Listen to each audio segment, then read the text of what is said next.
À la une ce soir. We know it's a big one. It's another Game 7, but we've been here before. It's on us to be better, and we will be.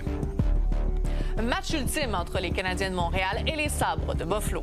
If you told us in September we'd be in the second round in Game 7 in Buffalo, we'd be pretty happy. So just go play and have fun and leave it all out there. Let's go play hockey. Aussi, ce soir, Christine Fréchette à Paris pour vanter la candidature de Montréal pour la Banque de la Défense de l'OTAN. Et l'Iran répond à la dernière proposition américaine alors que Trump dit avoir annulé une attaque contre l'Iran.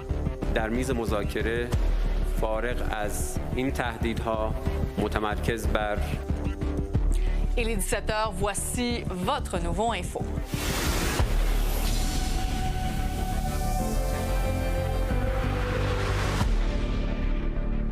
Bon début de semaine, bon congé à ceux qui le sont. Bon, la journée a commencé avec de la pluie pour faire ensuite place au soleil. Comme on dit, la pluie après le beau temps. Est-ce que ce dicton va pouvoir s'appliquer aux Canadiens de Montréal qui, après un match en fin de semaine qui a été très difficile, va tenter le tout pour le tout ce soir? Donc, la troupe de Martin Saint-Louis qui se prépare à affronter les Sabres de Buffalo dans un 7e et ultime match. Ça se passe ce soir, donc, du côté de Buffalo. Et on va les joindre tout de suite, Lily, qui est aux abords du Centre Bell. Bon, les partisans qui ont confiance en que le tricolore va l'emporter ce soir. Oui, parce que ce 7e match pourra amener le Canadien en finale d'association de l'Est ou en demi-finale de la Coupe Stanley. Tu vois, derrière moi, il y a des gens qui attendent ici pour entrer au party de visionnement du Centre Bell. Parce qu'on sait que ça a été difficile pour les partisans avec ce dernier match samedi, avec cette défaite contre les Sabres de Buffalo. Et ils ont une chance de se rattraper ce soir. Si le Canadien gagne, il affronte les Hurricanes de la Caroline en 3e ronde. Mais s'il perd, les joueurs devront accrocher leurs patins pour l'été parce que l'équipe sera éliminée. Mais pour les partisans, c'est clairement pas une option. Au score, d'après moi, c'est un 2-1, 3-2, un petit but de déviation. Là. Puis d'après moi, le Canadien va finir au-dessus. Vous n'étiez pas trop déçu samedi après la défaite? Demandez-moi pas ça parce que je vais être obligée de sortir mes Kleenex. On a vraiment hâte à la partie. On va gagner. On va aller jouer contre les Hurricanes. De Bêche a eu une mauvaise game, mais ça va se reprendre ce soir. Ça va être super bon. Comment on se sent pour le 7e match? J'ai confiance, ça va bien aller. Bon, les gens sont quand même optimistes, mais Lily, c'est un scénario quand même qui ressemble au premier tour, là. Oui, parce qu'on se rappelle, dans le premier tour contre Tampa, les Canadiens avaient perdu au 6e match devant leurs partisans, mais s'étaient rattrapés au 7e match chez l'adversaire. Donc, ça ressemble à aujourd'hui. Est-ce que le Canadien va gagner ce soir? Bien, tout est possible. Mais pour l'entraîneur-chef Martin Saint-Louis, eh bien, il faut des solutions. On l'écoute, il sera suivi de Caden Gooley. Qu'est-ce que tu as appris comme entraîneur match-up contre Tampa? C'était ton premier comme coach. It's about finding a way. It's not about being perfect, it's about finding a way. If you told us in September we'd be in the second round in Game 7 in Buffalo, we'd be pretty happy. So just go play and have fun and leave it all out there. Et il faut s'attendre à une présence importante du SPVM parce qu'on sait qu'historiquement, il y a eu des débordements durant les séries. On peut écouter justement le SPVM à ce sujet. On a prévu un important déploiement policier, donc on va avoir plusieurs policiers qui vont être présents un peu partout aux abords du Centre Bell. Ce qu'on s'attend, c'est qu'il y ait beaucoup de personnes. Je pense qu'il faut aussi parler de la nouvelle loi qui est passée au niveau provincial concernant les pièces pyrotechniques, les fumigènes. Je pense qu'il est important de rappeler à la population que ce type d'éléments-là, c'est interdit maintenant depuis le 2 avril. Il y a beaucoup de gens derrière moi, mais il y en a aussi beaucoup à Ottawa où la Victoire de Montréal va affronter la Charge d'Ottawa. Si la Victoire gagne, elle va remporter la Coupe Walters. Donc, beaucoup d'euphorie tant dans le hockey féminin que masculin ce soir. Oui, vraiment important de le souligner. Merci beaucoup, Lily. On se retrouve à 22h. La candidature de Montréal pour accueillir la Banque de la Défense n'a pas reçu l'appui d'Emmanuel Macron. Alors, la première ministre Christine Fréchette a fait savoir que le président français ne s'est pas engagé dans une décision qui revient à Ottawa. 3 autres villes sont en liste, dont Toronto et Vancouver. Par ailleurs, le président Macron a dit être en mesure d'aider le Québec dans plusieurs domaines, comme de l'intelligence artificielle.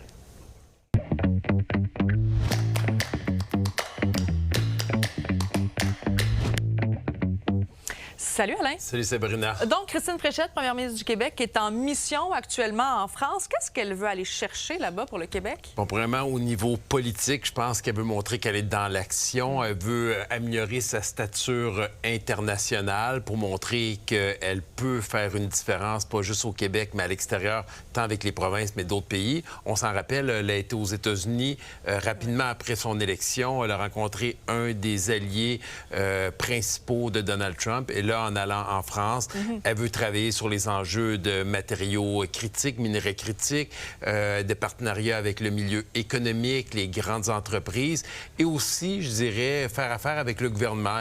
On a parlé tantôt dans l'introduction de l'intelligence artificielle. On voit que c'est un enjeu qui est important aussi pour les gouvernements. Est-ce qu'il y a un aspect aussi symbolique? Parce que, bon, tu le disais, elle est allée déjà aux États-Unis. On sait, bon, ce qui se passe actuellement avec les États-Unis. Et là, d'aller en France, on a un lien particulier aussi avec la France. C'est une bonne idée d'y aller tout de suite déjà? Oui, c'est un lien qui est très particulier. Puis en général, un président ou un premier ministre va parler avec un président ou un premier ministre d'une autre nation. Le Québec est une communauté francophone à l'intérieur des États-Unis. Il y a un lien privilégié entre la France et le Québec.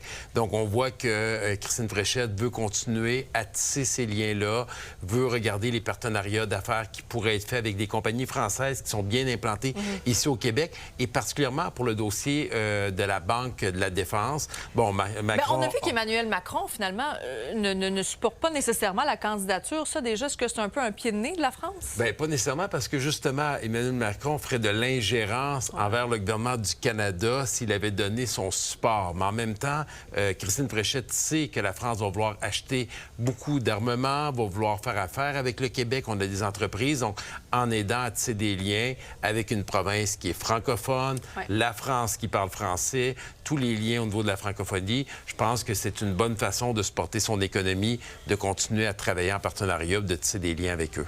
Et en même temps, j'ai envie de dire, on parlait du voyage quand même aux États-Unis de Christine Fréchette. Là, elle va en France. Vraiment, là, c'est quand même pas son premier voyage à l'étranger. Puis c'est important aussi d'en faire autant que ça dans un court laps de temps. Christine Fréchette n'a pas justement beaucoup de temps. Pas beaucoup de talent, Je le disais au début, elle veut montrer qu'elle est dans l'action, elle veut donner un élan à son parti.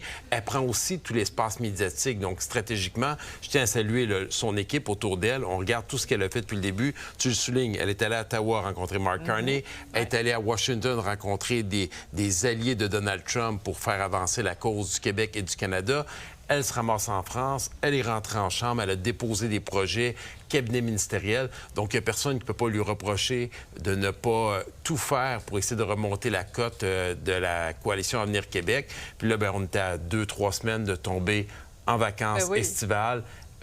On tombe en élection, en préélection, si on veut. Donc, les machines vont se mettre en place. Et là, on n'a même pas parlé du travail qu'elle a à faire politiquement de recrutement. Donc, je pense qu'elle veut vraiment montrer qu'elle a la stature d'une première ministre. C'est juste qu'on termine peut-être en montrant ces images-là. C'est-à-dire qu'aujourd'hui, la première ministre a donné un chandail du Canadien de Montréal à Emmanuel Macron. Donc, Texier, bien sûr, qui est un Français qui vient de Grenoble. Exactement. Elle aurait peut-être pu emmener un chandail de la victoire. Ça aurait pu être très intéressant. Les deux chandails. Come on. Merci beaucoup, Alain. Bonne journée. Maintenant, on change complètement de sujet parce qu'une fusillade dans une mosquée de San Diego aurait fait au moins un mort aujourd'hui. Il y a une personne qui aurait ouvert le feu au centre islamique, qui est la plus grande mosquée du comté de San Diego. Il y a plusieurs personnes qui auraient été blessées. La police indique toutefois que la situation serait maintenant sous contrôle.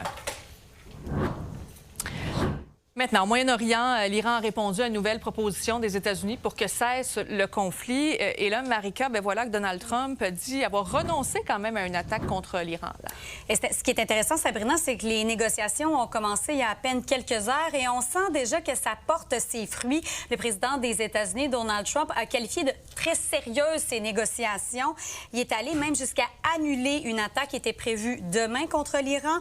Mais il a quand même tempéré ses propos, en ajoutant que les États-Unis était prêt à lancer une attaque totale à grande échelle contre l'Iran à tout moment, si aucune entente n'était trouvée. L'Iran a tout de même corroboré le fait que Washington avait commencé à assouplir ses positions en acceptant, par exemple, de redonner des fonds qui étaient gelés dans les banques internationales. Mais son ministre des Affaires étrangères, pas plus tard que ce matin, n'a pas manqué de rappeler certains impondérables. On le voit en ce moment à l'écran.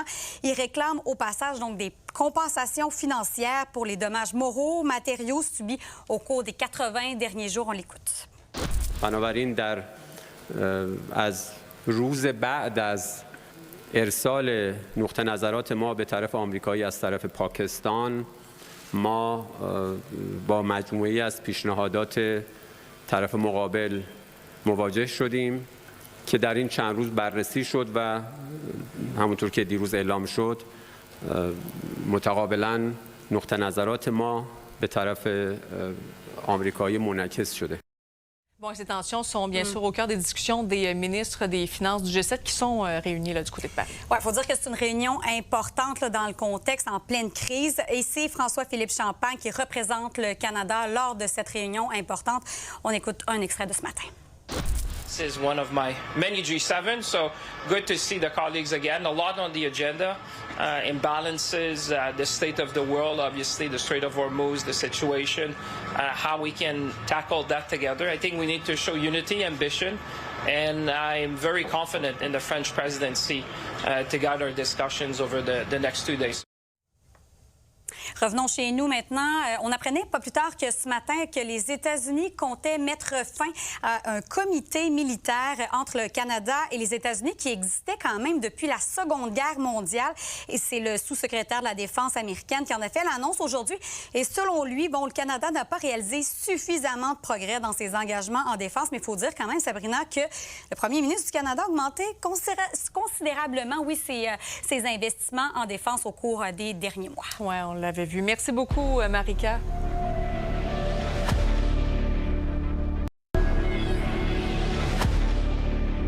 La troisième antenne du REM, soit celle de Lens-à-Lorme, est officiellement en service. Du même coup, il y a la station donc Bois-Franc à Saint-Laurent qui devient un important point de correspondance du réseau. Et tout ça, bien, ça réjouit les résidents de l'ouest de l'île de Montréal. Lila Mouche.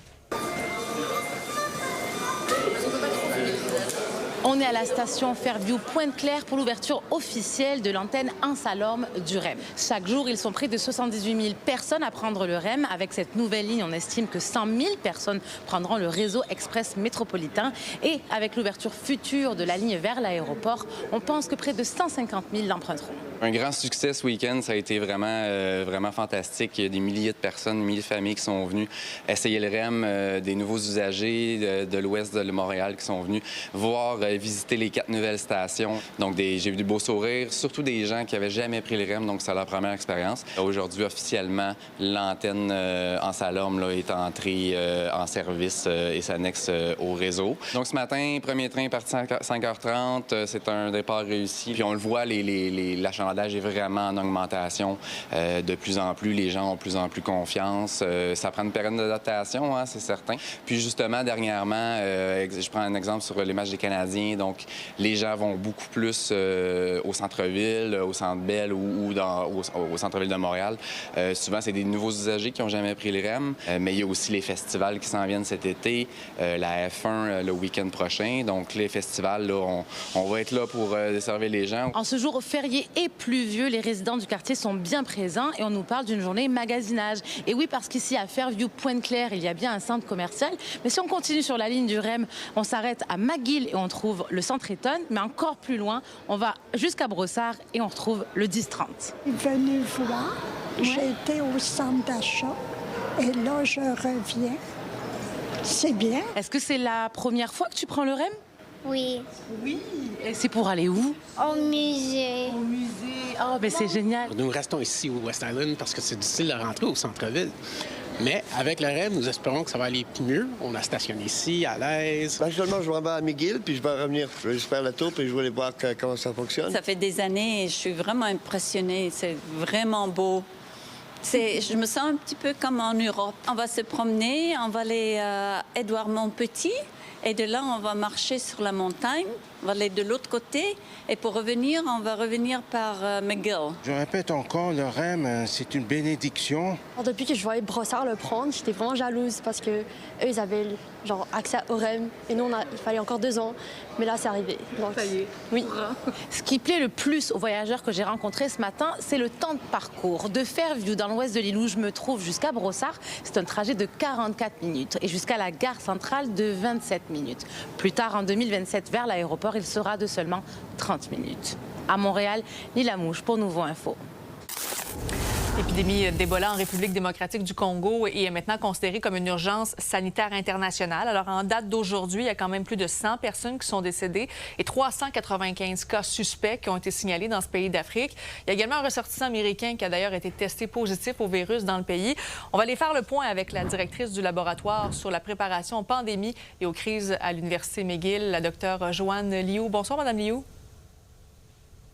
Bonsoir. Donc, d'abord, dites-moi, est-ce que vous croyez que l'alerte a été donnée trop tard là, en République démocratique du Congo?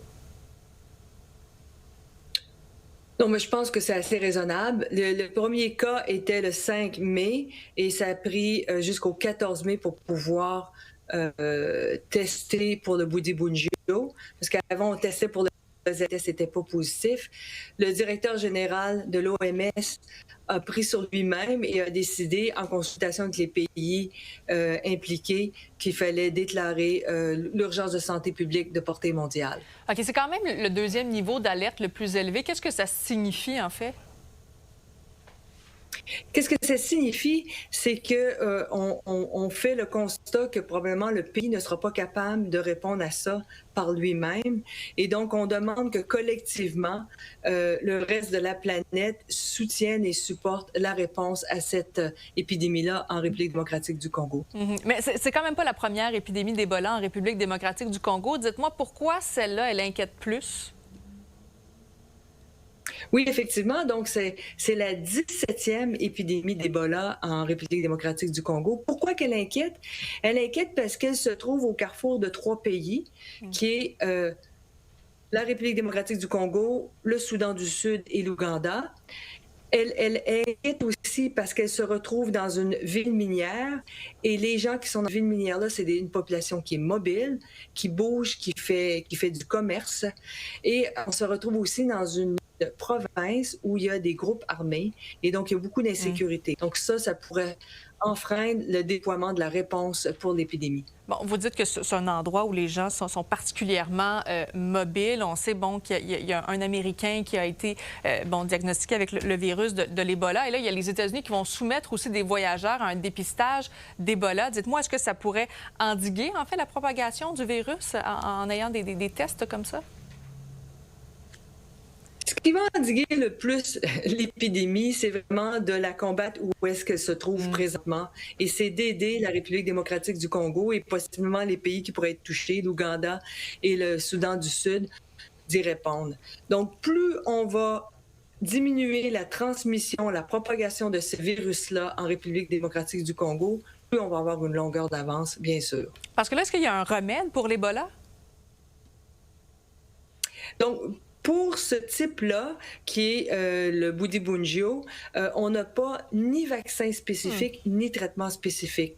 Donc, contrairement aux autres épidémies qu'on a eues récemment, où on avait ces outils-là, ce n'est pas le cas cette fois-ci. Il va y avoir sûrement des essais cliniques pour différents vaccins ou différents traitements, mais il n'y a rien de spécifique qui a été prouvé et licencié. Tout à fait. Madame Joanne Liu, docteur Joanne Liu, merci beaucoup d'avoir été avec nous ce soir. Merci.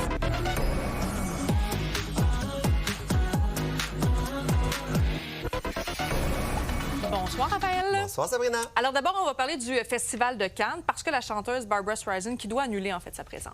Oui, elle devait être pour la cérémonie de clôture samedi prochain parce qu'on devait lui remettre cette palme d'or d'honneur. Malheureusement, elle a une blessure au genou et son médecin lui a recommandé de prolonger sa convalescence. Dans un communiqué, évidemment, qu'elle a dit qu'elle était très déçue parce qu'elle avait très hâte de prendre part à cette 79e cérémonie Festival de Cannes. On va quand même lui remettre cette palme d'or d'honneur-là, mais malheureusement, ce ne sera pas sur scène. Et Shakira, chanteuse qu'on connaît bien, a été acquittée dans une affaire de fraude fiscale. On va aller écouter un titre.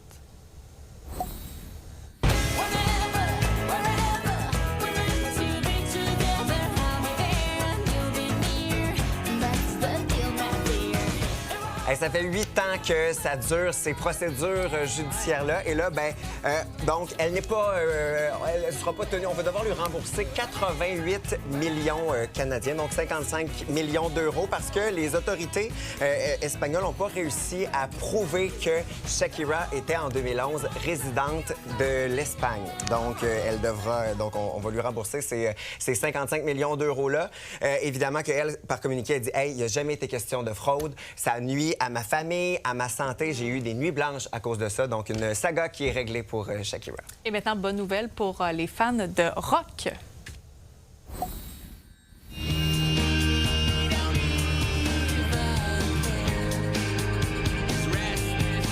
Nouvelle tournée de Rats in a Cage pour The Smashing Pumpkins qui vont s'installer au Centre Bell le 9 octobre prochain. Les billets qui vont être en vente jeudi. Et il y a également The Offspring qui ont lancé cette date de spectacle à Montréal le 5 août. Donc, The Offspring qui seront au MTLUS. Concert beaucoup plus intime. Habituellement, on les voit dans des grands amphithéâtres au Centre Bell. Mais là, ce sera au MTLUS. Les billets qui seront en vente vendredi. Et ça s'ajoute à cette série de concerts dans la même semaine au mois d'août pour The Offspring parce qu'ils vont être au Festival de Lévis, ils vont être au Théâtre Capitole à Québec et également à l'International de Montgolfière de Saint-Jean-sur-Richelieu. Puis j'avais le goût qu'on se paye la traite avec You're Gonna Go Far Kid, leur méga hit.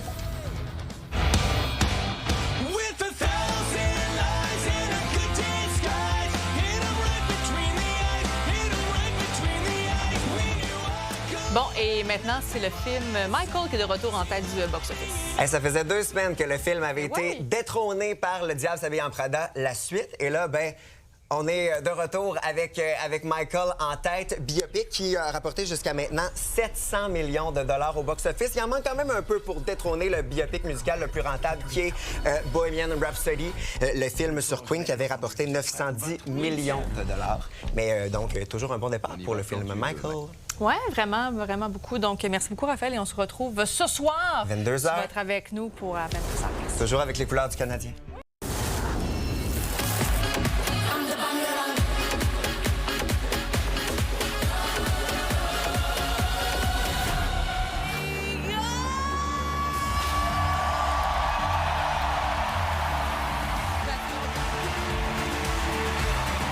On vient d'entendre la chanteuse bulgare Dara. La chanteuse de 27 ans a remporté le populaire concours Eurovision qui se tenait à Vienne cette année avec sa chanson Bangaranga. La Bulgarie a donc gagné la 70e édition. C'est Israël qui est arrivé en 2e position, suivi de la Roumanie. D'ailleurs, la participation du pays hébreu a soulevé l'indignation et plusieurs pays avaient choisi de boycotter l'événement cette année. Bon, évidemment, ce qu'on veut surveiller ce soir, c'est le match numéro 7 entre les Canadiens et les Sabres à Buffalo. Et aussi en hockey féminin, la victoire de Montréal qui pourrait remporter la Coupe Walter pour la première fois de son histoire. On vous donnera bien sûr tous les détails ce soir.